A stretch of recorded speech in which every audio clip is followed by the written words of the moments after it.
Bonjour et bienvenue sur Blockchain Addict pour une nouvelle interview. Aujourd'hui, on reçoit Seb Gouspillou, célèbre personnage de l'écosystème Bitcoin francophone et international.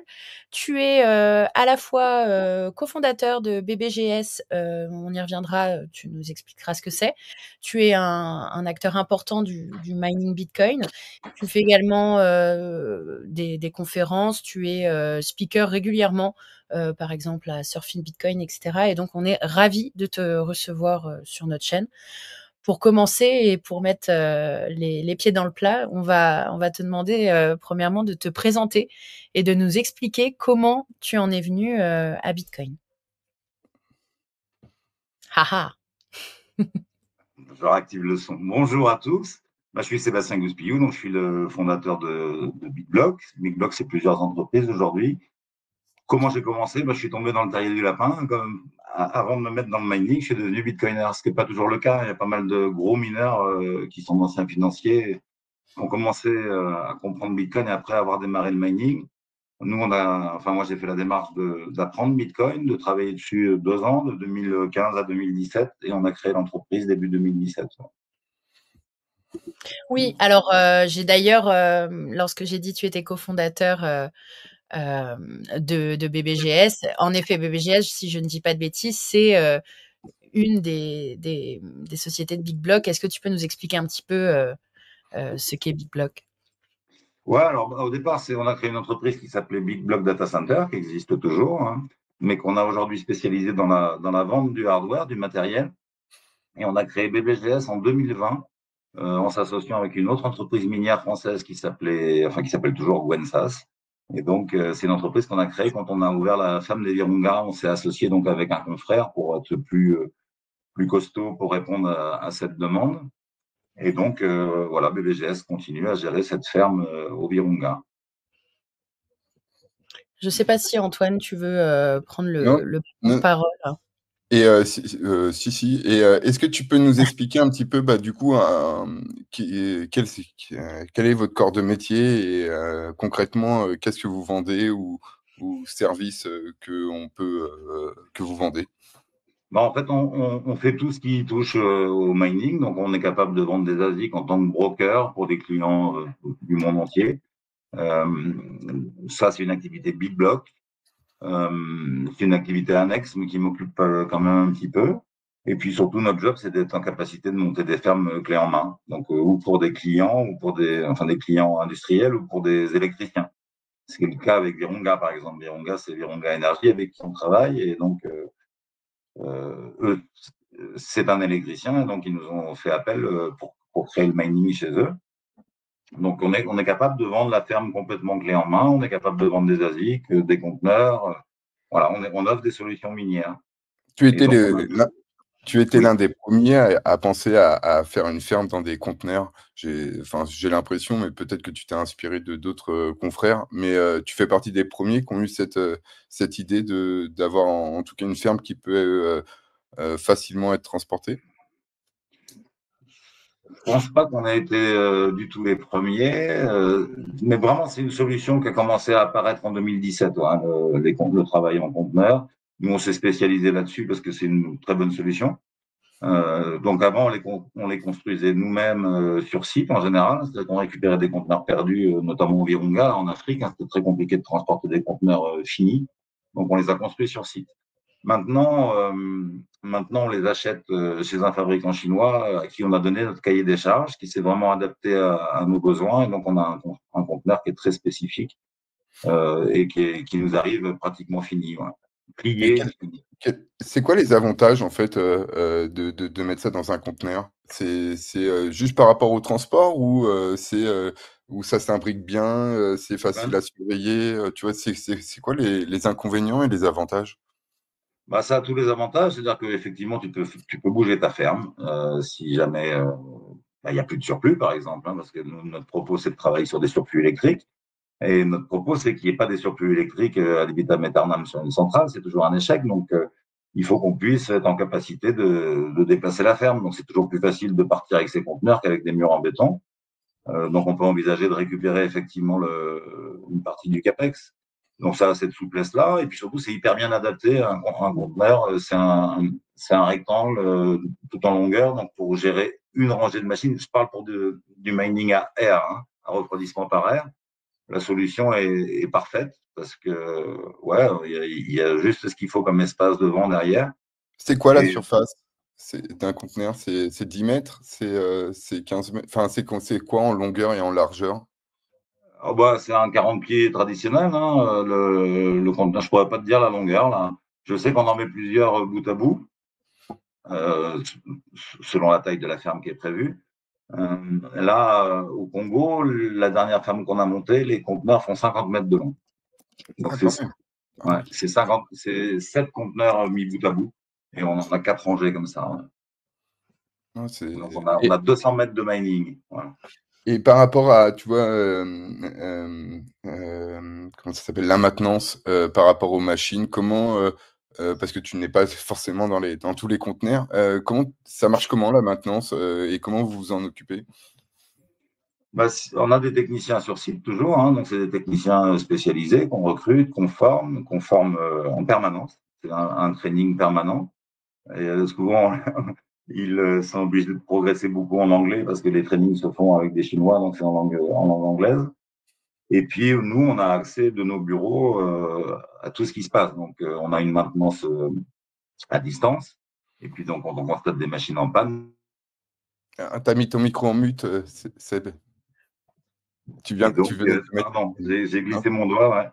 Et donc, voilà, les pannes, on les voit, nous, à distance, et nos techniciens interviennent immédiatement sur le dépannage. Ouais.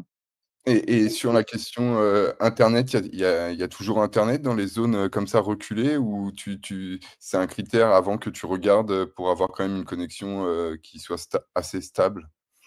Bah, c'est hyper important, en fait, hein. Alors, avec des petites fermes, on peut travailler sans trop de problèmes avec des réseaux satellites. Sur des grosses fermes, c'est mieux si on a la fibre, effectivement, ou si on peut avoir accès à Starlink. Par exemple, au Virunga, là, on a démarré avec 2 grosses antennes satellites traditionnelles. Ça marche, ça marche bien jusqu'à un certain nombre jusqu'à 3 mégawatts, on n'avait pas trop de problèmes. Dès qu'on a commencé à grossir, la bande passante n'est pas suffisante, c'est pas terrible. Donc on avait fait appel à Starlink. Là, ça marche vachement bien avec Starlink. Mais le président du Congo de RDC a interdit à Starlink d'émettre au Congo. Donc maintenant, nos antennes ne fonctionnent plus. Et donc, ça fait des mois qu'on attend la fibre. Elle était là. Et le M23 a coupé la fibre en plein milieu du chemin. Et on n'arrive pas à rétablir la fibre parce que bah, les M23 sont mieux armés que nous et ils tiennent la zone. Donc, pour l'instant, on ne peut pas aller rétablir notre fibre. Donc, oui, Internet, dès que tu as une ferme au-delà de 5 mégawatts, c'est hyper important. C'est quelque chose, évidemment, qu'on regarde en priorité. Ouais. Et ma question survient aussi sur la sécurité parce que je suppose que faut être attentif quand il y a une grosse valeur comme ça dans un conteneur. Ça peut enfin, créer. Ouais, voilà, il y a peut-être des personnes mal intentionnées qui peuvent. Comment vous gérez la sécurité dans ces pays aussi reculés, parfois où c'est important et puis je crois qu'il t'est arrivé quand même quelques soucis parfois. Comment tu gères ça maintenant en 2025? Alors, tout dépend des sites, hein, c'est toujours pareil, mais a priori, nous, on travaille off-grid, donc directement sur les centrales. Donc, les centrales sont des outils qui coûtent une fortune, qui sont protégés en général par l'armée du pays. Hein. Donc, par exemple, au Virunga, c'est pas l'armée qui protège la centrale, c'est une centrale privée donc qui est gérée par Virunga Energy. Donc, c'est les rangers du parc qui surveillent la centrale. Donc, on bénéficie de leur sécurité, bien sûr, on vit avec eux sur site. Et donc, ils nous accompagnent. Il y a 2 kilomètres pour descendre à la ferme du camp retranché. Et sur ces 2 kilomètres, on est accompagné par les rangers de façon à ne D'accord. pas se faire flinguer sur la petite route. Là, c'est des zones qui sont devenues de plus en plus dangereuses. Il y a énormément de maïmaï qui se sont implantés dans la région. Et donc, la sécurité, c'est un vrai sujet sur ce site-là, évidemment, dans un pays en guerre. Ça l'est moins ailleurs, hein, dès lors qu'on bénéficie de la sécurité militaire des centrales hydrauliques. Ça doit être impressionnant de voyager comme ça dans autant de pays, et ça doit t'apporter vraiment une culture différente. Qu'est-ce que tu apprécies le plus lorsque tu voyages comme ça pour aller voir tes fermes? Enfin, je suppose qu'il y a plusieurs éléments et que tu peux pas tout nous dire, mais toi, à titre personnel évidemment, mais qu'est-ce que tu en tires en plus, dans ta personnalité? Bah, tu l'as dit, hein, moi ça m'a permis de d'ouvrir les yeux sur un monde que je connaissais pas du tout. L'Afrique noire, je connaissais pas du tout, hein, l'Afrique subsaharienne. J'ai découvert ça en 2020. Donc évidemment, oui, ça ouvre, ça te permet d'écarter un peu tes œillères, de voir le monde comment il fonctionne ailleurs. Moi, je connais bien l'Asie depuis des années. Je connais maintenant bien l'Afrique. Je connais bien toute la partie Europe de l'Est, pays de l'Est. Ouais, au niveau culturel, c'est très très enrichissant. Et puis le mining, ça nous permet de rencontrer des gens, des niveaux d'interlocuteurs que j'aurais pas soupçonné si j'avais pas décidé d'intégrer ce métier-là. C'est juste fou, hein. Enfin, j'ai rencontré un nombre de ministres de l'énergie, de membres de gouvernement, de patrons de compagnies d'électricité. Voilà, ça nous donne accès à une discussion très ouverte avec des gens de haut niveau. C'est ultra intéressant, cette partie-là de mon gouvernement. Convaincre un gouvernement que miner, c'est pas du tout c'est pas du tout maléfique. Au contraire, c'est bénéfique pour leur pays. C'est quelque chose de très excitant, hein. Et souvent, il y a toujours quand même une monnaie qui se dévalue dans ces pays-là, parfois, ils ont aucun intérêt à aller vers Bitcoin aussi. Est-ce que, Au et contraire, comment tu abordes le sujet? Après, il faut toujours concurrencer le dollar, donc ils sont quand même, aussi contents par rapport aux importations, mais enfin, quels sont comment s'amène la fin des discussions avec ces grands dirigeants ou ces élus? Heu, c'est pas uniforme, hein. Tu as des gens très, très différents, mais la plupart du temps, on a des gens qui, a priori, sont opposés à Bitcoin, à l'idée même de Bitcoin, de monnaie et tout ça. Nous, on passe par l'énergie, hein. Notre discours, il est vraiment, on vient vous consommer de l'électricité que vous savez produire, mais que vous ne produisez pas faute de clients. Et avec ça, il n'y a pas un Bitcoin qui rentre dans le pays, hein. Si tu te contentes de faire du mining, si tu veux, le schéma, il est simple, hein. On transforme l'électricité en surplus en calcul. Notre calcul, il est envoyé vers une pool. Et la pool nous paye en dollars pour le hash rate qu'on leur met à disposition. Mais il n'y a pas un Bitcoin qui rentre dans le pays s'ils veulent pas qu'il y ait un Bitcoin qui rentre dans le pays. S'ils veulent qu'il y ait du Bitcoin qui rentre dans le pays et se constituer une trésorerie, on paye l'électricité en Bitcoin. C'est possible aussi, mais le pays n'est pas obligé de s'exposer au Bitcoin pour profiter du mining. Mmh. Ouais, oui, je comprends que ce soit pas tout le temps, pareil avec, chaque personne, que tu discutes, mais j'ai l'impression que C'est différent, mais n'empêche que quand Bitcoin leur apparaît comme le diable, bah, c'est plus compliqué que quand ils sont déjà friendly. Ouais. Et aujourd'hui, il y a plus de gens prêts à écouter ce qu'on a à dire sur Bitcoin qu'il y a 5 ou 6 ans, hein. L'effet Trump a été important aussi, hein. Mais quand je vois les difficultés parfois avec l'euro qui s'apprécie, puis après quand on part sur le franc CFA, où je me dis: «Ah, c'est pire parce que c'est, carrément la France qui contrôle la monnaie et que c'est tout un beans». Enfin, je me demande si, ces pays-là vont vraiment adopter Bitcoin parce que c'est vraiment une solution qui peut leur paraître, nécessaire quand tu vois que parfois on les tient un petit peu avec la monnaie qu'on émet et je pense que c'est, vraiment utile. Le sujet monétaire en Afrique, c'est un vrai, vrai sujet. Pour moi, Bitcoin est une chance énorme pour l'Afrique. L'Afrique ne le sait pas encore, mais ça va venir.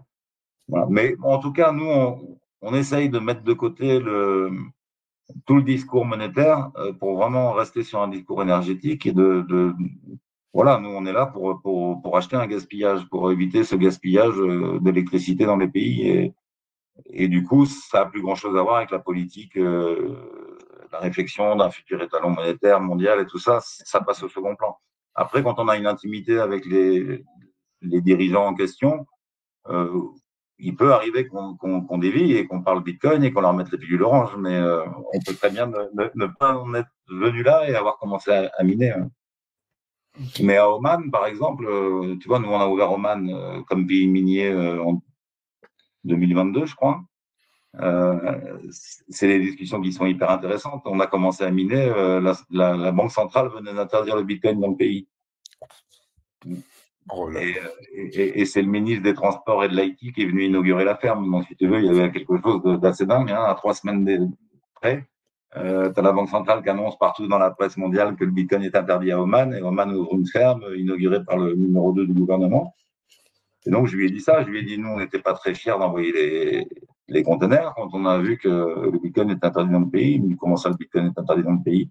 Je dis, bah, votre banque centrale a diffusé ce message-là dans la presse mondiale. Et il m'a dit, depuis quand les banques centrales font les lois? Mmh.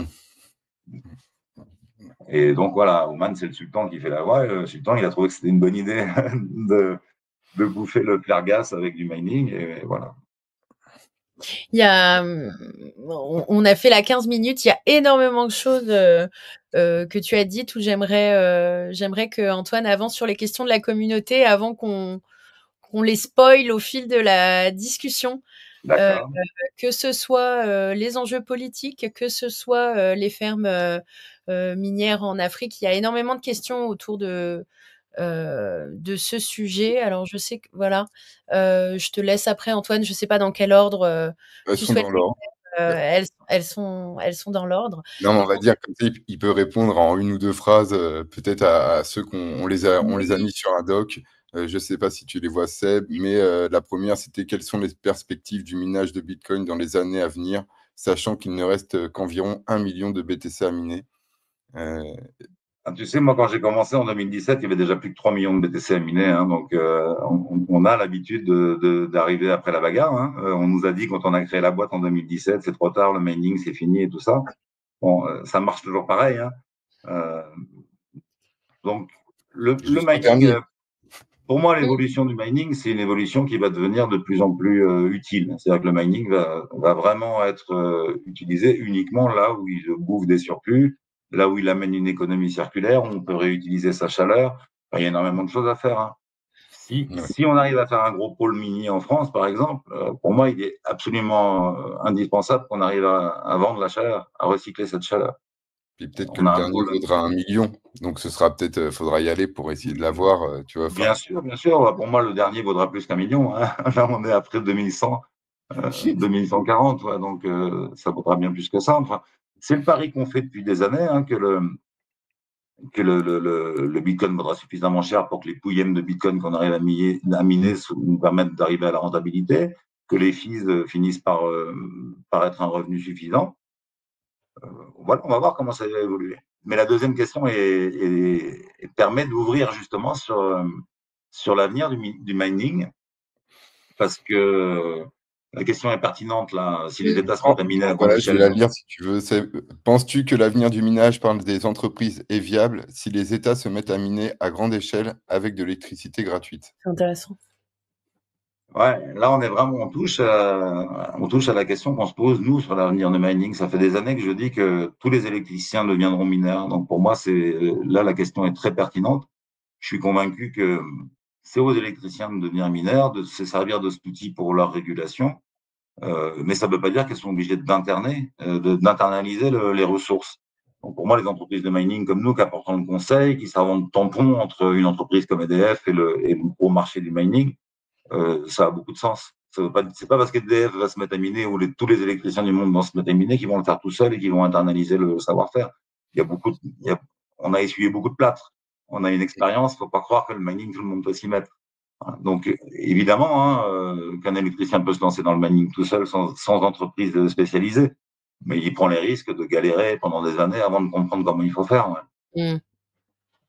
Et penses-tu que, on va avoir une adoption, comme le Salvador, mais par d'autres, pays, qui vont continuer à faire la même chose que le Salvador, à en accumuler ou faire une réserve?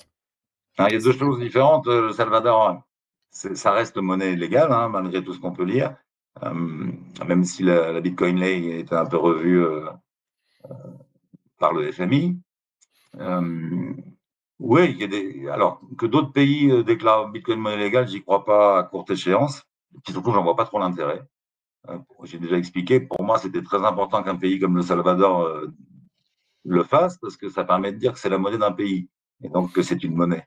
Mais je vois pas trop l'intérêt que d'autres le fassent. Un pays qui veut devenir friendly avec le Bitcoin, il n'a pas besoin de l'adopter comme monnaie légale, il a besoin de règles fiscales friendly, et, euh, et surtout d'un encouragement aux entreprises à leur dire, vous pouvez travailler en France, enfin, je parle pour la France, hein, vous pouvez travailler en France sans risque, ce qui n'est pas le cas aujourd'hui. Hein. Nous, on reste en France aujourd'hui vraiment le cul entre deux chaises, avec une menace bancaire permanente, d'acteurs bancaires qui veulent pas de nous, hein, qui veulent pas entendre parler du Bitcoin, qui veulent bien entendre parler de la blockchain, même de certains projets crypto, Ils ont mais, pas mais, mais, d'intérêt, en mais fait. pas du Bitcoin. Tu vois qu'en France, le CDC, donc la Chambre de dépôt et de consignation, a un labo blockchain et qui donne des financements aux acteurs blockchain en France crypto, du moment que c'est pas un projet en proof of work.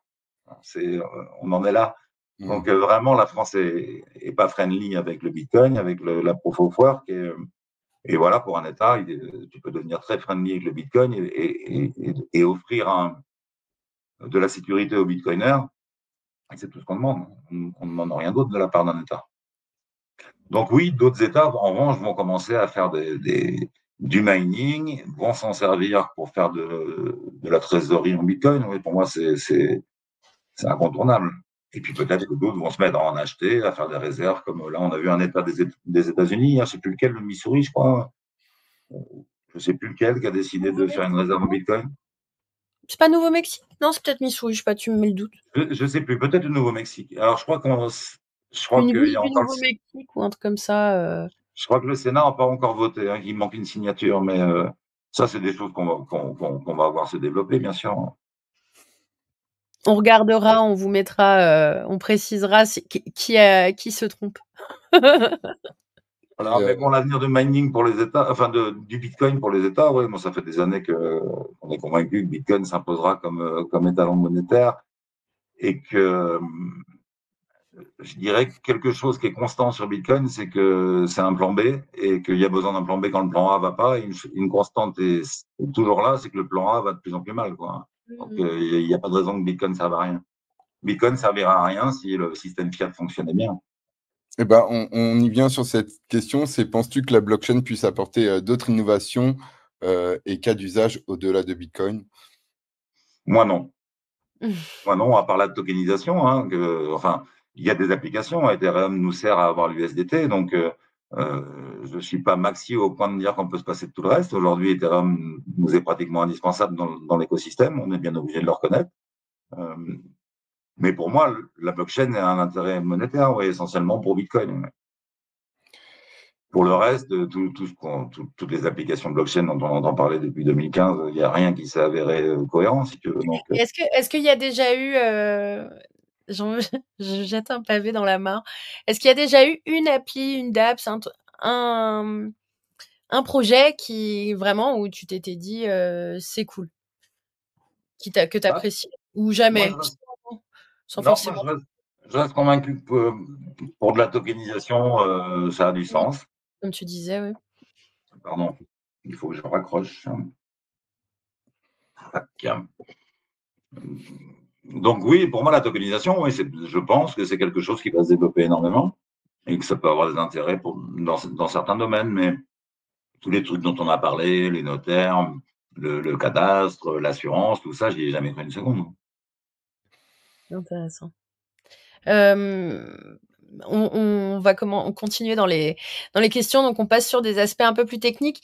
On l'a évoqué au début de l'interview un petit peu, elle est super intéressante cette question. À part le surplus d'électricité disponible, est-ce qu'il y a d'autres variables qui déterminent la viabilité et la faisabilité d'un projet de mining? Alors oui, normalement, rien n'est incontournable, hein. Vraiment, le critère, c'est l'électricité. Une fois qu'on a l'électricité, bon, tous les critères physiques sont problématiques, mais on arrive toujours à solutionner. Non, si on a du jus, on a du surplus quelque part, on se débrouillera à combiner. Ouais. Ça, c'est sûr. Enfin, sauf aller dans une zone où il n'y a vraiment aucune possibilité d'accès à Internet. Mais ça s'est jamais produit. Et puis ça change un peu la donne avec Starlink quand même. Bon, après, Mais je te j'avais dis, pas pensé. il faut que les pays acceptent qu'on puisse se servir de Starlink. Mais donc, Mais il y aura peut-être un Quelles concurrent plus sont tard. les raisons? Je suppose que c'est des raisons politiques derrière le refus de Starlink. Enfin, c'est quoi l'argument? Je ne sais pas. Je ne sais pas comment un président d'un pays peut interdire Starlink Ouais, et interdire l'accès à Internet à sa population. C'est délirant. Il n'a pas Mm. voulu donner la valise. Mais le truc, c'est que tu avais des milliers et des milliers d'antennes Starlink au Congo.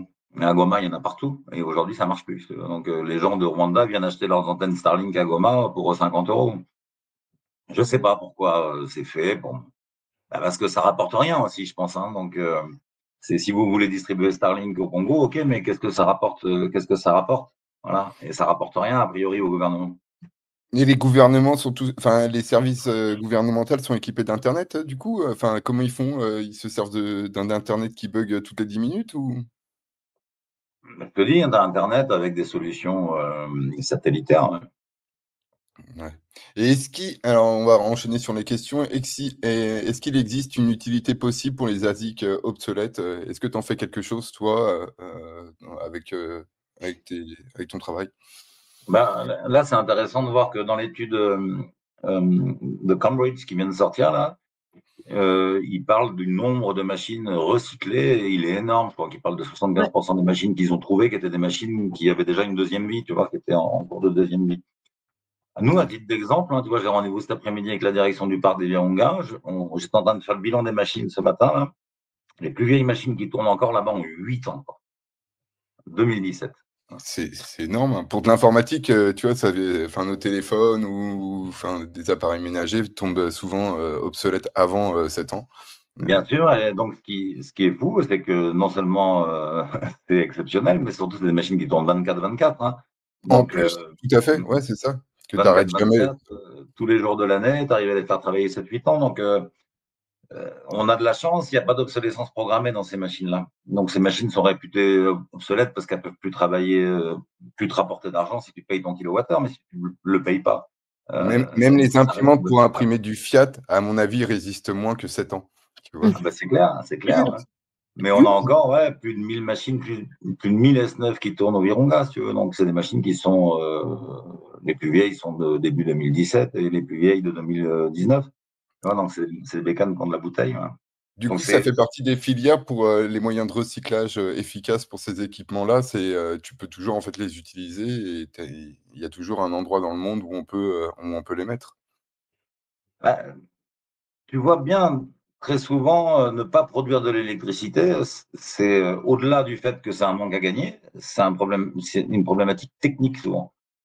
C'est hyper chiant pour l'électricien de sous-produire. On voit le cas en France avec le nucléaire. Hein, quand tu sous-produis, bah, tu perturbes complètement le cycle d'entretien et a priori, ça fragilise les centrales. Il y a encore une discussion à ce sujet-là. Je ne veux pas être totalement affirmatif. Je ne suis pas ingénieur nucléaire. Mais bon, je travaille avec EDF depuis longtemps. Et pour les ingénieurs nucléaires d'EDF, c'est certain que de ralentir les centrales nucléaires, ça pose problème. Et donc là, tu pourrais avoir un mining qui ne servirait qu'à effacer ce problème, sans parler de gagner de l'argent avec Bitcoin. Et dans ce cas-là, n'importe quelle vieille machine ASIC te permet de produire plus d'électricité. Mmh. Ouais, c'est Comme, intéressant. comme, comme un banc de charge, mais qui te rapporte quand même un peu quelque chose, quoi, si tu veux. Et on avait une question sur est-ce qu'il y a d'autres initiatives comme, CleanSat Mining qui sont envisagées pour permettre aux particuliers, de participer à l'aventure du minage, autrement que, les solutions qu'il y a, Alors, ETF, actions ou d'autres ça fait projets? des années que nous, on n'a pas fait appel à la communauté pour les fermes, parce qu'on a des gros investisseurs. Euh, mais là, on va relancer, parce qu'on est en train de relancer une autre ferme avec les Virunga, justement, à un autre endroit. Et donc là, on va certainement consacrer une partie de la ferme, quelques mégawatts, qu'on va donner en accès aux particuliers qui voudraient miner. Mmh. Tu as beaucoup de projets qui se lancent aussi sur ça pour, essayer que le particulier se lance sans investir, sans acheter un ASIC, surtout qu'en France, c'est pas rentable, donc c'est Ouais, apprécié alors, par la communauté. les solutions partagées, je sais pas trop. Là, nous, on va vendre les ASIC, hein, donc ça reste des solutions pour riches. Hein, ça, c'est vrai. Là, le mining, les machines sont chères depuis des années, il faut mettre plusieurs milliers d'euros. Enfin, nous, dans ce qu'on sait faire, nous. Hein. Donc, l'initiative va s'adresser à des particuliers, mais des particuliers qui ont des moyens. Mmh. On va un petit peu avancer. Alors ça, pareil, on l'a abordé. Je vais même compléter du coup la question avec quelque chose que tu as dit en début d'interview. Est-ce que Ouais. tu as espoir dans un avenir proche que les politiques français acceptent d'utiliser les surplus d'électricité en France pour le minage de Bitcoin? Et je compléterai, est-ce que tu as déjà du coup Orange Pile un politicien? Euh, C'est un alors, politique, hein, Seb, hein, maintenant, c'est devenu un Oui, politicien. un diplomate. je vois pas le bas des questions. Je pense plus pouvoir convaincre EDF de se lancer dans le minage. Ouais, Bah, ça oui, hein. Ça oui, en 2025, je suis pas certain. Ça passe tellement vite. Et actuellement, il n'y a pas de PDG chez EDF. sais pas si vous le savez, mais il s'est fait virer là, il Non. n'y a pas longtemps et il n'y a pas le nouveau encore. Et, et du coup, dans le cadre de, enfin, c'est plus important de convaincre les politiciens ou de convaincre EDF pour prêcher ta Ou le paroisse? cabinet McKinsey. Ouais. Je suis pas sûr d'avoir la réponse en fait. C'est compliqué en France, hein. Je pense qu'il faut convaincre la direction d'EDF, mais que la direction d'EDF est politique. Oui, oui. Et que le sujet Bitcoin est éminemment politique. Ça a l'air d'être. J'ai l'impression qu'il y a beaucoup moins de réticence sur le sujet qu'il y a quelques années. Là, on a vu Clara Chapaz dire qu'elle n'était pas opposée à ce qu'on étudie, enfin à ce qu'EDF étudie le mining de Bitcoin. Donc, ouais, vraiment, ça avance, hein. J'ai été approché par des hommes politiques français pour discuter Bitcoin. Oui, bien sûr, pratiquement tous. Je sais pas si vous avez entendu Marine Le Pen à- où est-ce qu'elle était sur une centrale nucléaire à Flamanville. Elle s'est Alors, exprimée. Il y en voilà, a plusieurs qui se sont exprimés. Ça va peut-être, voilà, un début de présidentiel pour attirer quelques votes. J'ai l'impression, on surfe toujours sur la vague, puis après, en fait, on fait rien, et 2 ans après, on fait toujours rien. Mais ça permet de dire du bien et d'essayer de gratter quelques électeurs avec la certainement, certainement. Depuis Trump, c'est un sujet où les politiques se disent peut-être que j'ai plus à gagner qu'à perdre, alors qu'avant c'était évident, ils avaient plus à perdre qu'à gagner on à était ce des qu'ils terroristes à une certaine époque. Ah, puis là, ce qui est intéressant également, c'est que il y a eu une réponse, c'est-à-dire qu'elle s'est saisie du sujet et que Hollande également a fait un peu de com derrière dessus. Et du coup, peut-être que on peut potentiellement se dire qu'il y aura peut-être des petits débats là-dessus, là où avant c'était plus évoqué ponctuellement les cryptos, voilà, pour s'attirer un peu C'est de peut-être parce votes. qu'ils ils ont envie de faire leur coin, hein, aussi, hein, Mag, hein. On ne sait pas, hein. Tu sais, on a vu des choses un peu surprenantes, hein, aberrantes, hein. Alors, sur le ORN, en tout cas, je pense pas du tout que ce soit l'idée, hein. Mais moi, j'ai toujours dit, hein, je réponds à tous les politiques, qui soient de gauche, de droite ou du milieu, c'est pas du tout mon sujet. Moi, je travaille avec des gars comme Bukele qui sont hyper décriés dans le monde entier. Alors, moins maintenant qu'il a réussi, hein. Quand j'ai commencé à échanger avec l'administration de Bukele, il y a des bitcoiners qui nous ont traités de collabos avec des fascistes et tout ça, hein. Donc Non, puis, maintenant, je suis blindé, hein. Ça m'est complètement égal de parler avec le directeur de cabinet de Marine Le Pen, qui est un gars brillant. D'ailleurs, c'est un ancien LFI. C'est donc bizarre, les politiques. Moi, j'apporte ma connaissance au monde entier, à des présidents ou des ministres ailleurs dans le monde. Donc, je vais quand même pas bouder l'approche que font des politiques pour venir chercher de l'info chez nous parce qu'ils sont pas de mon bord politique. Tu vois, je dois pas faire ça. En non, tout puis tu cas, vois, moi, tu peux pas, ils sont tous politisés. Enfin, maintenant, quand tu le disais avec EDF par exemple, tu rencontres maintenant le patron d'une grosse boîte, il est avec la carte d'un parti en même temps. Ils ont tous, enfin, c'est très consanguin tout ça. ouais. Donc, bah, nous, on doit rester hyper open à discuter avec tout le monde. Et donc, ben, je suis quand même. Ça change tout. Moi, quand j'ai commencé dans le mining, Marine Le Pen venait juste de dire qu'elle voulait interdire le Bitcoin. Elle faisait un appel pour l'interdiction du Bitcoin en France. Aujourd'hui, elle fait un discours, elle reprend presque mot pour mot mes argumentaires sur pourquoi la France devrait miner. Vu l'importance de ce parti dans le paysage politique français, je trouve ça hyper. C'est une très très grosse étape, quoi. Et puis elle va te demander d'écrire sa future préface de son futur bouquin quand tu vois? On sait pas, hein. Non, non, non, ça, j'irai pas jusque-là. Non, non, moi, je reste vraiment dans mon truc du Bitcoin, hein. Donc, bah voilà, je rencontre des politiques. Vous avez vu Sarah Knafo faire un discours pertinent sur le sujet. Moi, je suis ravi de les éclairer, ces politiques-là, hein. Que ce soit eux ou je rêverais de rencontrer Jean-Luc Mélenchon pour lui expliquer, hein. Ça fait des années qu'on essaye. Donc, ça progresse en tout cas. Et donc, ouais, on a rencontré François Hollande, ça a parlé 80% de mining, hein, dans l'entretien qu'on a eu avec Hollande. Euh, j'ai vu que bon, c'est un homme, il sait faire, hein, pour se rendre très sympathique. Il Euh, paraît. mais en tout cas, il avait vraiment l'air d'être foncièrement intéressé. Il a pris des notes, il a posé des questions pertinentes qui montraient qu'il avait compris ce qu'on avait dit juste avant. Non, vraiment, c'est en train de changer. Ouais, je pense qu'on va faire du mining en France à courte échéance. Si c'est pas en 2025, ça sera en 2026.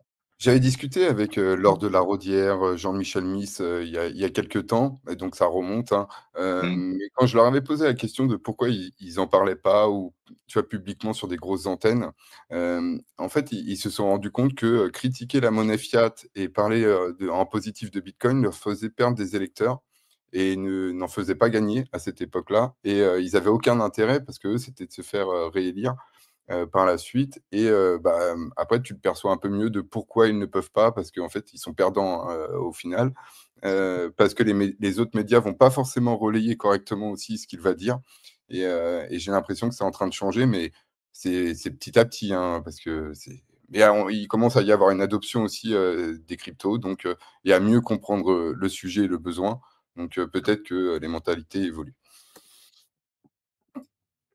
Et par rapport aux barrages hydrauliques, on a eu une question, c'est beaucoup centrales nucléaires. Est-ce qu'il y a un intérêt et tu t'y intéresses aussi, à cette énergie, qui est produite et pour en tirer, du bénéfice sur le minage Bitcoin? Tu parles du solaire? Il Oui, y a aussi l'énergie solaire, on peut aussi partir sur les barrages hydrauliques ou l'énergie solaire, voilà, autre que les centrales nucléaires. Est-ce que est-ce qu'il tu y a d'autres régions, là, il y a 3 questions qui sont vraiment, géographiques dans le sens où, est-ce qu'il serait possible de développer le mining, que ce soit sur l'île de la Réunion, à Madagascar, en utilisant par exemple des barrages hydrauliques? Est-ce qu'il y a une perspective de mining pour Bitcoin en Turquie également?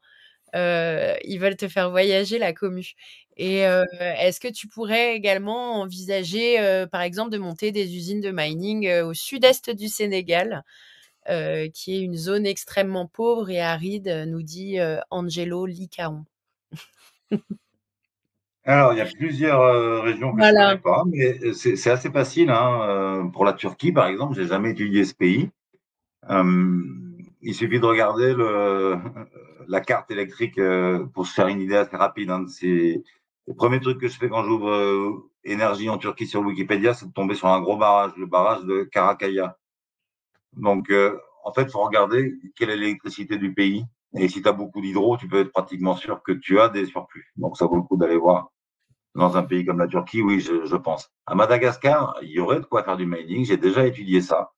Euh, on m'a fait comprendre que c'était pas du tout judicieux le discours. Il y a trop de tensions politiques à Madagascar, trop de gens qui ont accès à une électricité capricieuse, voire clignotante, pour que les gens comprennent qu'on puisse faire du mining alors qu'on n'a pas l'électricité. Et pourtant, il y aurait la capacité de le faire. Mmh. Mais Mada est pas prêt, est pas prête psychologiquement. Réunion, je ne sais pas du tout. Il me semble que j'ai déjà étudié la Réunion, mais il y a assez peu de capacité et de surplus. Ouais.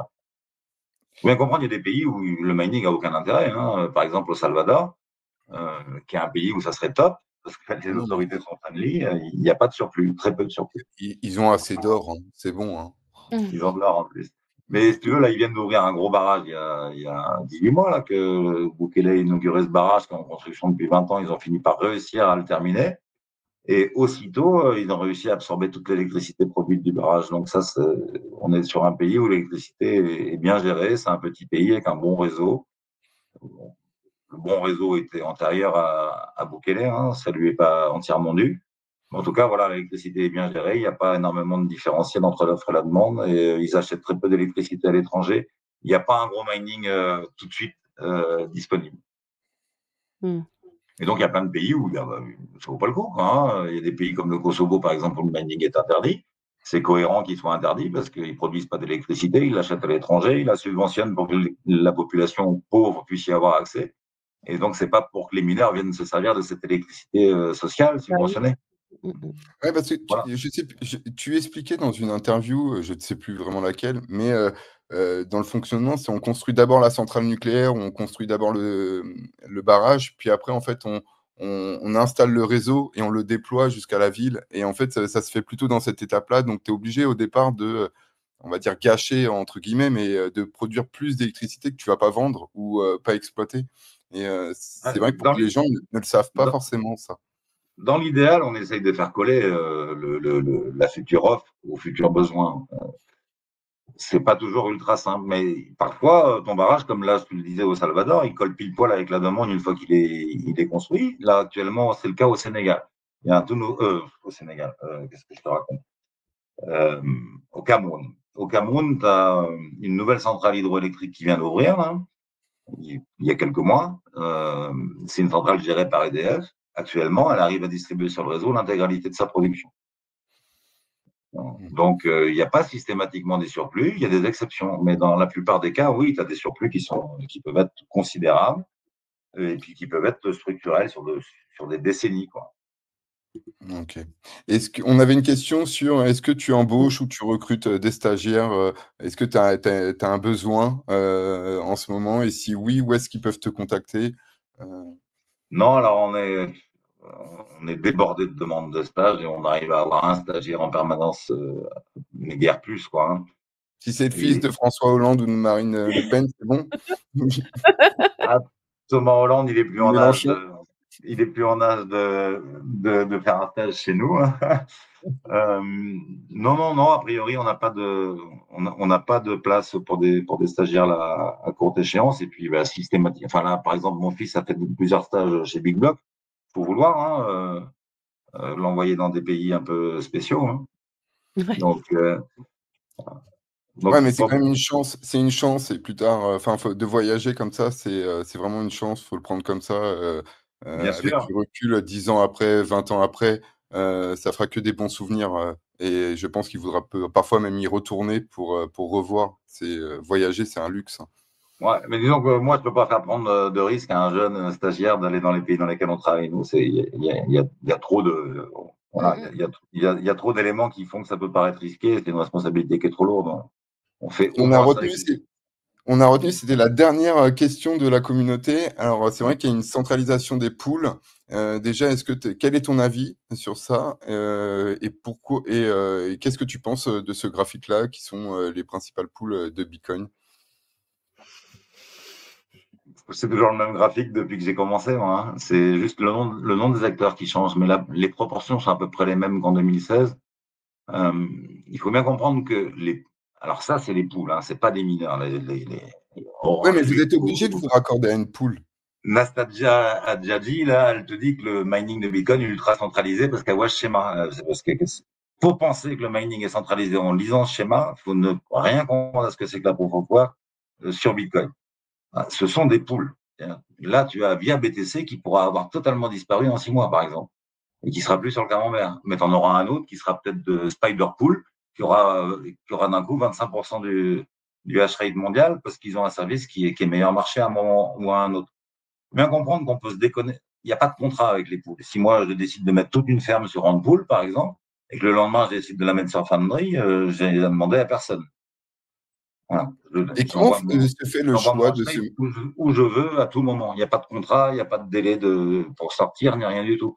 Donc, si Et comment Foundry, se fait le choix des mineurs, tu vois, pourquoi choisir tel acteur que l'autre acteur, tu vois, le par service, préférence, par lobby, c'est quoi? le prix et le service.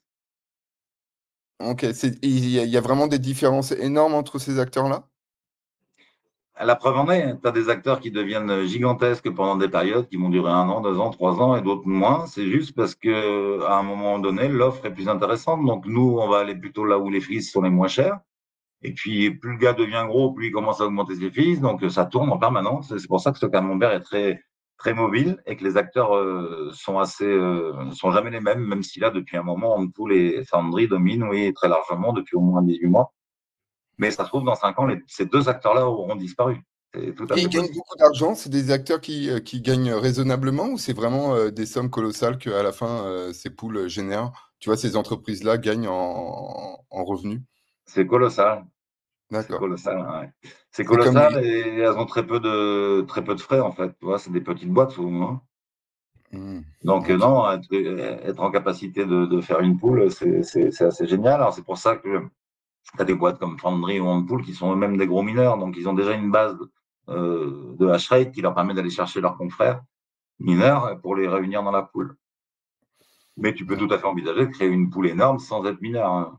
Voilà, si tu as des moyens, si tu as capacité aujourd'hui à lever 50 millions, tu peux créer la poule qui demain sera la plus grosse sur le calendrier, sur le camembert des poules. Ok, je vais rebondir. Merci pour ta réponse. Ouais. Que penses-tu des ETF Bitcoin? Moi, j'ai toujours été sceptique. Je me suis toujours dit, ça fait plaisir au portefeuille parce qu'on voit du vert. Mais c'est quand même quand ce sera plus démentiel avec 30, 40, voire 50% des Bitcoins dans les ETF. Je trouve ça un peu dommage. Toi, j'aurais voulu avoir ton avis sur le positif et le négatif. Bah, moi, j'étais pas pressé que ça arrive, mais d'un autre côté, on sentait depuis longtemps que ça allait être, que c'était incontournable et que le jour où ça arriverait, ça serait quand même une grosse reconnaissance pour BTC parce que le régulateur peut dire non, on veut pas faire d'ETF sur BTC parce que c'est un truc qui est pas sérieux. Bon, maintenant, c'est devenu sérieux. Donc, moi, je suis pas client d'ETF, hein, ni en Bitcoin, ni en quoi que ce soit d'autre. Je vois pas du tout l'intérêt pour ce qui concerne Bitcoin. Mais je pense que les ETF font partie d'une panoplie de transition. Tu vois, c'est une passerelle entre le vieux monde et le nouveau monde. Je crois que les propriétaires d'ETF Bitcoin un jour comprendront que c'est plus simple et beaucoup plus cohérent d'avoir du Bitcoin en propre, puisque c'est possible, que c'est accessible. Mais bon, pour l'instant, il y a une demande pour de l'ETF Bitcoin. Écoute, pourquoi pas? Ça nous fait, comme tu le dis, hein, ça fait monter le prix. J'y vois pas plus d'inconvénients que ça. Voilà. Ouais, puis les banques auront peut-être un intérêt plus tard à l'accepter ou être maximaliste Bitcoin si s'ils génèrent des frais sur les ETF. Mais moi, je trouve ça dommage à partir du moment où ça va vraiment être des gros montants et que ça va dépasser les 40% ou des choses comme ça. C'est redonner les clés en main à des institutionnels qui peuvent faire mumuse. Moi, je dirais le positif, c'est qu'ils le mettent sur le réseau Bitcoin, donc et que un particulier peut mettre ça sur un ETF et ne pas y connaître, enfin ne pas s'y intéresser aussi, mais de participer à faire grossir le réseau. Mais d'un côté, c'est pas vraiment du Bitcoin que tu mets sur ton propre wallet et tu décides de la philosophie hein, aussi. Mais bon. Ouais. Ce qui compte, c'est que oui, moi évidemment, je n'achèterai jamais d'ETF, je comprends vraiment pas l'intérêt, mais bon, s'il y a une clientèle pour ça, écoute, moi je trouve ça plutôt positif. Et puis, qu'est-ce que ça change? Tu vois, c'est surtout ça, c'est que ça change rien pour nous, hein. Même si 40% des bitcoins sont dans des ETF, ça changera quoi? C'est pas plus manipulable pour autant. En termes de prix, j'entends, hein. Il faut bien que quand tu avais des grosses baleines qui datent de 2010, qui avaient 500 000 bitcoins, si tu veux, on était dans une situation beaucoup plus manipulable. Bon. Non, non, pour moi, c'est pas grave. Ok. C'est pas grave. Et, Et d'accord. encore une fois, hein, la centralisation des portefeuilles, et donc la centralisation de l'appartenance de la propriété des bitcoins, euh, ça s'est plutôt démocratisé. C'était beaucoup plus concentré il y a 5 ans, hein. Bah oui, oui, mais je trouve que ça recentralise des bitcoins, tu vois, des bitcoins qui pourraient être sur des vrais wallets, bah c'est pas vraiment. Je pense que Satoshi n'aimerait pas, tu vois, qu'on lui parle de TF Bitcoin. Mais Peut-être, mais en tout cas, pour moi, c'est vraiment une période de transition. Je pense qu'à terme, comme ça n'a pas d'intérêt, je pense pas que ce sera ça qui prendra le lead. À mon avis, à terme, les nouveaux entrants dans Bitcoin vont pas aller vers de l'ETF, ils vont aller vers du SAT sur leur wallet, sur leur hard wallet, quoi. Je pense que c'est l'avenir. Non, on faut verra, imaginer hein. qu'après, il y a des dérivés de TF Bitcoin, tu vois, et c'est toujours un autre produit qu'on vend, qu'on crée. Tu vois, c'est ça qui me dérange parce que ce Mais le sera peut-être risque, pas manipulable, mais tu vois, après avec les dérivés et tout ça. le vrai risque, c'est ça, bien sûr, hein, c'est du Bitcoin papier. Et qu'on se retrouve à émettre 10 fois plus de Bitcoin papier qu'il y a de Bitcoin réel, bien sûr, comme sur l'or, ce qui lui Mais bouffe c'est une pas le grosse même partie de sa prix quand valeur. tu regardes l'ETF de Grayscale, parfois c'est pas du Bitcoin spot, hein, c'est pas donc un ETF c'est du papier, hein, tu émets. C'est Enfin, vrai, mais au moins, c'est censé avoir la contrepartie en Bitcoin. Je pense que la finance mondiale pourra faire bien pire sur Bitcoin que juste l'ETF tel qu'il existe aujourd'hui, hein. oui. Il faut voir Ouais, puis comment il y en a Bitcoin 21 millions. résistera, mais moi, je trouve que tout ça va dans le bon sens, hein. Voilà, ça fait qu'on a un Bitcoin qui va doucement vers une stabilisation de son prix très haute, qui permettra à terme qu'on puisse s'en servir de monnaie, de moyen d'échange. Pour moi, ça suit. Je trouve que le rythme de Bitcoin et que son histoire avance exactement au rythme idéal. Moi, ça fait longtemps que je constate ça. Ça avance bien. Tu vois, le Lightning n'est pas encore prêt, mais il n'y a pas besoin qu'il soit prêt encore aujourd'hui. Ah, tu es bullish sur le Lightning Network? Ah bah oui, si on veut que Bitcoin devienne une monnaie Il universelle, universellement utilisée, il faut absolument qu'on ait des L2 qui tiennent la route. Ouais. faut une infrastructure Mhm. cohérente. Moi, j'ai toujours été sceptique. Je me suis dit: «C'est toujours bien pour les gens qui veulent essayer de construire et proposer, il faut un bac à sable, il faut essayer». Mais après, dans l'utilité réelle, est-ce que l'humain, tu vois, on cherche toujours un monde décentralisé où on regarde la sécurité, puis quand tu regardes la masse, finalement, on n'est que 1 ou 2 à vraiment, continuer à aller dans ce sens-là et je me dis que, et je ne vois pas, mon entourage utiliser le Lightning et malgré, que j'explique et que Bah, j'argumente. parce qu'ils payent pas en bitcoin. Oui, Si quand oui, quand oui. tu payes en bitcoin, enfin, tu es bien obligé d'utiliser enfin, vraiment, quand on est Oui, mais comme dans quand les c'est meet-up montant où on paye notre bière, on va bien la payer, on va pas la payer mais en j'ai du chèque. mal à dépenser le bitcoin comme ça, à me le dire. Parfois, c'est une monnaie, je suis plutôt, Ah, nous, tu moi vois? aussi, j'en dépense plus, moi, hein. Je l'ai fait pendant longtemps parce que quand on est nouveau bitcoiner, on a absolument envie de se prouver que ça fonctionne. Et donc, bah, comme tout le monde, hein, j'ai dépensé des sous au soft bar à Paris. J'ai acheté des conneries au début. Dès que quelque chose était, Bitcoin était accepté, on achetait. Hein. Donc, j'ai acheté des conneries, hein, des lunettes, des fringues, des trucs. Et c'est pour ça que en fait, c'est quand tu t'intéresses au Lightning, c'est bien, mais après, quand tu réalises que, tu peux payer pareil, maintenant qu'il y a les stablecoins, tu en as parlé, moi je trouve ça un peu révolutionnaire sur les Layer 2 où, bah, c'est moins volatile et quand tu envoies, 100 USDC, et bah, de l'autre côté, ça tu as bien 100 USDC Oui, et tu as payé rien en frais. on est bien Pour toi, d'accord. tu peux payer ta bière en USDC et ça va très bien et tu gardes ton bitcoin, précieusement et tu essaies de faire, tes mouvements, que tu avais prédits, à l'avance, Je mais suis d'accord. voilà. Je suis d'accord avec ça. Hein. Je suis d'accord avec ça. C'est pour ça que pour moi, les stablecoins sont une passerelle ultra importante.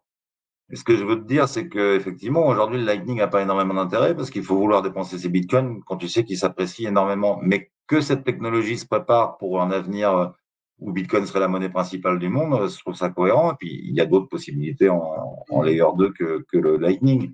Moi, je Mais voilà, l'appelle la ça veut monnaie dire que, d'internet, tu vois? Et internet a besoin d'une référence, en tout cas a besoin d'une monnaie, universelle et j'ai l'impression que bitcoin est cette monnaie que internet a besoin, sans, passer de l'euro au dollar, au yen, tu vois? bien sûr, même les intelligences artificielles, tu verras qu'elles finiront par s'échanger de la monnaie, ça sera des bitcoins. Mais c'est un projet long terme. Hein. Moi, quand j'ai commencé, j'envisageais pas que Bitcoin serait répandu dans le monde avant au moins une cinquantaine d'années. Tu vois, c'est long un projet monétaire. Hein. Oh, c'est quand même de la folie cette innovation, tu vois? Mais tu vois, non, mais ça va plus vite que ce que j'envisageais. Mmh. Tu vois, Là, je tu me étais souviens plus la toute première conf que j'ai faite en 2000, je crois que c'était en mai 2016 à Nantes. Il y a un des gars qui me pose une question à la fin. Il me dit, tu vois le Bitcoin à quel prix dans 5 ans? Et je réponds 50 000 $. Et toute la salle était morte de rire. Voilà, donc aujourd'hui, on est à 100 000 $ et on est 7 ans après, 8 ans mmh. après. Voilà, donc, en tous les cas, les 50 000 $ au bout de 5 ans, on les a eus, hein, parce Mmh. que c'est le prix qu'il avait atteint en 2021. Et ça paraissait surréaliste à un moment où Bitcoin était à 600 $. Tu vois, ça paraissait surréaliste. Et finalement, ça s'est fait comme ça. Donc, moi, je trouve que le truc, il est absolument fiable par rapport aux idées que je m'en étais faites, en tout cas.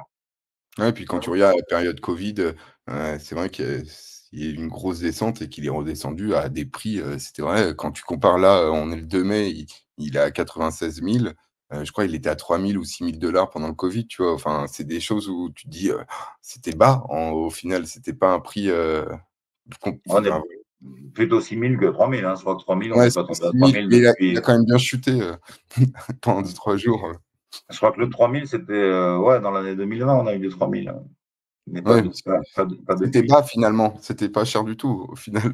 À chaque fois et moins de 100 000, il y en a beaucoup qui disent que c'est un prix raisonnable de l'acheter à moins de 100 000 et ça me fait rebondir sur une question, moi que j'aime bien, c'est que je regarde beaucoup la dominance du bitcoin et toi qui as connu en plus, plusieurs cycles, bah, Mmh. c'est toujours intéressant, de voir comment s'apprécie Ethereum par rapport à bitcoin. Hem, enfin, tu vois, là, je vais montrer un graphe, à l'écran, mais on voit que Bitcoin, se tient très fort, en tout cas sur la dominance et que Ethereum, bah, a un peu plus de difficultés. Est-ce que tu as un avis? Et c'est comment, par rapport à aussi aux anciens cycles, hein, que tu as vécu où on a eu plusieurs alt seasons, hem, qu'en penses-tu de cette dominance qui se tient très forte? Bah, nous donne raison, Maxi. Hein. Nous, on n'a jamais cru au flipping. Et, et voilà. enfin, comme je te l'ai dit, hein, pour moi, Ethereum a toujours un sens dans la mesure où il héberge les stablecoins sur les ERC20. Ouais, mais Mais, il est en POS. mais il est en POS, ouais, pour moi, c'est merdique. Hein. C'est Nous, limité. on a miné de l'Ether hein, jusqu'en 2021, je pense, quelque chose comme ça. Quand le merge s'est confirmé, on a échangé l'intégralité de nos Ethers contre des bitcoins immédiatement. Quoi. Pour nous, c'est hors jeu, c'est fini. On ne veut plus entendre parler de cette merde. Quoi.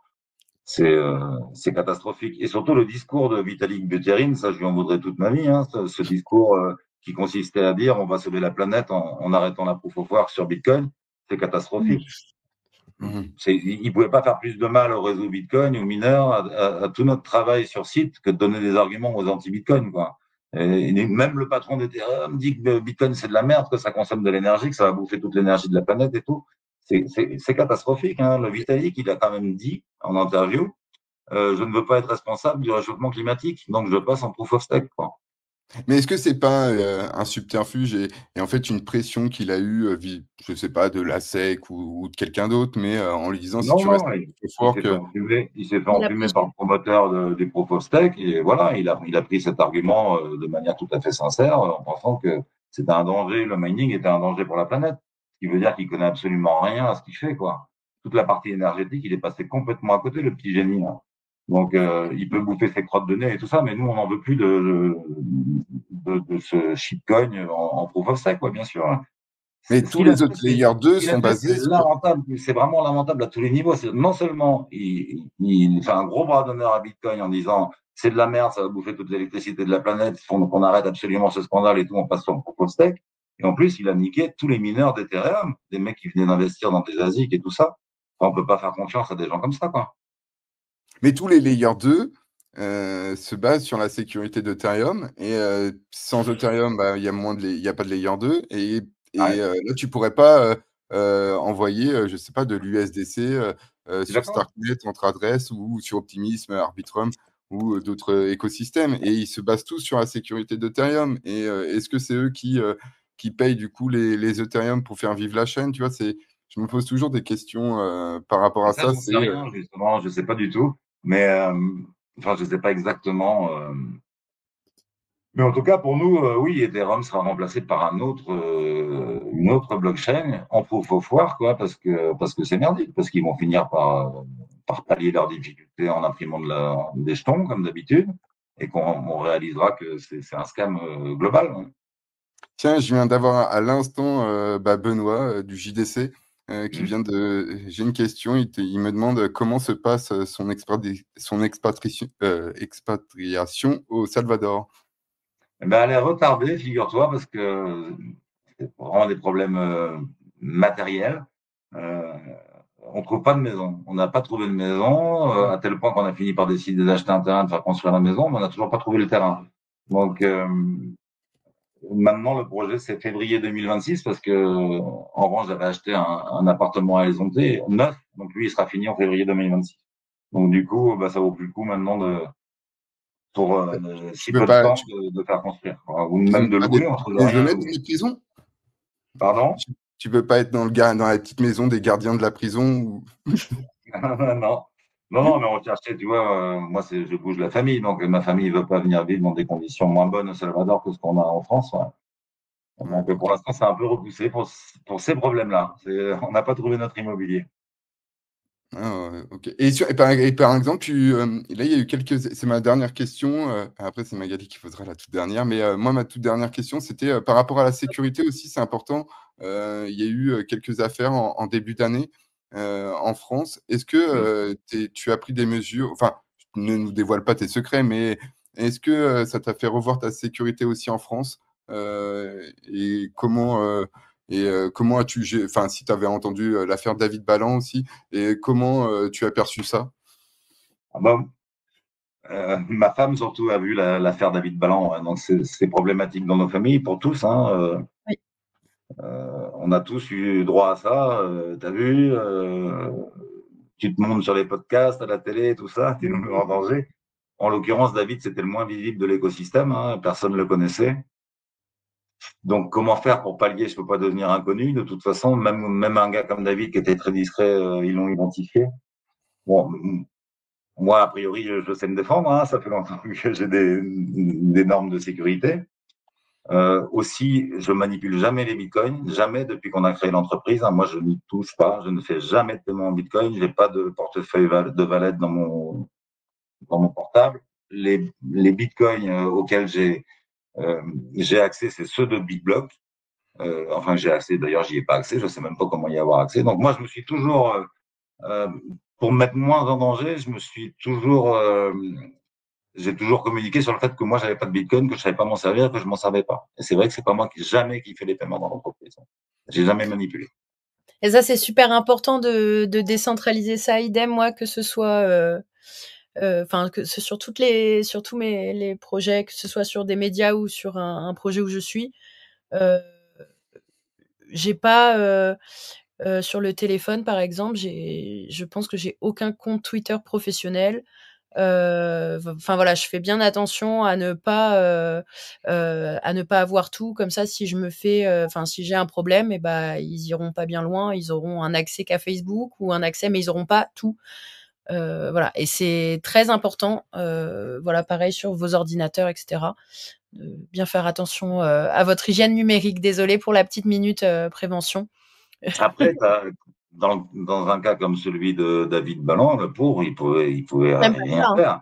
Ah oui, Euh, oui, oui. Qu'il décide de faire chanter l'entreprise, l'archevêque et tout. Donc, même si le gars ne leur donne rien parce qu'il est incapable de leur donner quoi que ce soit, même s'il a rien, d'ailleurs, même s'il a zéro thune en bitcoin, il est quand même enlevé, il lui coupe quand même un doigt, il terrorise sa femme et tout. C'est Et c'est affreux, ouais, c'est catastrophique. et Mais c'est ce qui a malheureusement fait aussi que ça a touché nos entourages. C'est que c'est le bien côté, sûr, le se côté servir de ultra, quelqu'un pour faire chanter quelqu'un d'autre, et cetera. C'est bien sûr, puis le côté ultra violent et la famille qui est menacée, tout ça, c'est fou de se dire que c'est en France que ça arrive, parce que ben, moi je voyage quand même dans des pays super dangereux, hein. Euh, Kazakhstan, Ukraine, Tadjikistan, toute l'Afrique et tout. Et c'est en France que j'ai un collègue là qui subit cette horreur. C'est fou. Bon, c'est comme ça. Et puis tu sais, ça peut arriver à des gens qui ont des bitcoiners, comme ça peut arriver à n'importe quel chef d'entreprise dont on sait qu'il gagne bien sa vie, quoi. mmh, C'est malheureux, hein. Même les boulangers maintenant arrivent à se faire enlever pour des rançons. Donc que notre pays devienne un pays de gang et tout ça, c'est ça qui est malheureux surtout, hein. Ouais. Après, Merci. tu peux être parano, hein, mais ça change pas grand-chose. Hein. Il faut essayer d'avoir quelques normes de sécurité, et puis voilà, quoi. voilà, il y a peut-être aussi, on est dans un écosystème qui est jeune. Alors là, je parle hors affaire, David Ballan, hein, mais on est dans un écosystème qui est jeune et qui a peut-être des normes de sécurité, pour avoir fait beaucoup de commerce en fonction du commerce, que tu as, et cetera. Tu peux avoir tout un process pour la caisse, tout un process de sécurité pour la sortir. Voilà, des choses qui sont peut-être pas forcément mises en place Puis dans c'est le la pire idée mais de vouloir prendre du bitcoin, tu vois? Nicolas Baquet le rappelait, mais oui, il y a faut prendre du fiat et du cash et ce n'est Ah pas oui, traçable oui. et du Non, mais c'est bitcoin, vrai qu'en plus, c'est totalement incohérent. La preuve, ils ont tous fini en tôle, donc peut-être oui, que cet exemple fera que ça n'existera plus. On va arrêter d'emmerder les bitcoiners parce que de toute façon, c'est le meilleur moyen pour finir aux onzons. Mais c'est vrai que ça a inquiété tout l'écosystème, bien sûr. Et puis, on a eu beaucoup de peine pour David et pour sa bah, famille. Quelle horreur, mais vraiment, ce qu'il a vécu, c'est affreux. Tu vois, moi, j'ai eu un épisode super douloureux au Kazakhstan où j'ai passé toute une nuit chez les mafieux qui m'avaient séquestré, hein. Mais ça n'a oh, rien à voir parce que t'es tout seul. T'as pas ta ils t'ont femme coupé les cheveux? qui t'a, hein. oui, la famille allait bien. Ils t'ont coupé les La cheveux? famille allait bien, ouais. Mais oui, ils m'ont coupé les cheveux. Ils m'ont pas coupé de doigts. Si tu veux, non, mais en plus, j'ai pas eu cette angoisse. Si tu veux, c'était pas violent, hein. Les Non, mecs, ils étaient convaincus qu'ils allaient pouvoir me dépouiller, mais ils ont jamais menacé de me faire du mal physiquement. ouais, non, c'est un sujet sérieux. OK. Donc, ce qu'a Alors, vécu David, oui, c'est exceptionnel, c'est horrible. Voilà, on espère que ça n'arrivera plus à qui que ce soit, et puis surtout que lui, psychologiquement, s'en remet bien, et que surtout son épouse, sa famille s'en remet bien. Donc, vraiment, c'est incroyable des Puis encore, sauvages. c'est ils sont vivants, heureusement, ouf, tu vois? Parce que ça aurait pu encore, je vois, c'est l'ubérisation du crime, hein, moi qui me fait un peu peur. C'est, Bah oui, vraiment, oui, c'est clair, heu, hein. tous ceux qui peuvent répondre à des annonces comme ça, pour faire un crime odieux, ça me dépasse. Voilà, c'est mais je relaisse la parole à Magali. Ouais. Oui, bah, je vais faire sans transition. Le sujet étant un peu lourd, on arrive sur notre dernière question. On a l'habitude de demander à nos invités s'ils ont une ressource à conseiller. Alors, il est fréquent que ce soit le blog de Vitalik Buterin. Je pense que ce sera pas ton cas. Mais voilà. Non, non, vraiment, enfin, il s'en fout, il me connaît pas. Je suis un tout petit rigolo par rapport à lui, bien sûr. Hein, je lui enlève rien de son génie.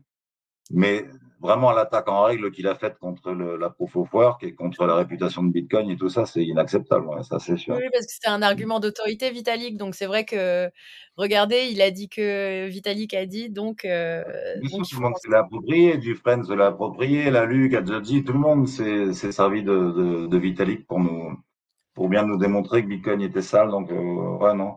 Alors, une ressource, bah, je dirais, c'est une ressource nouvelle, c'est l'Institut national du Bitcoin, là, qui a été créé Ouais, par Statsinko.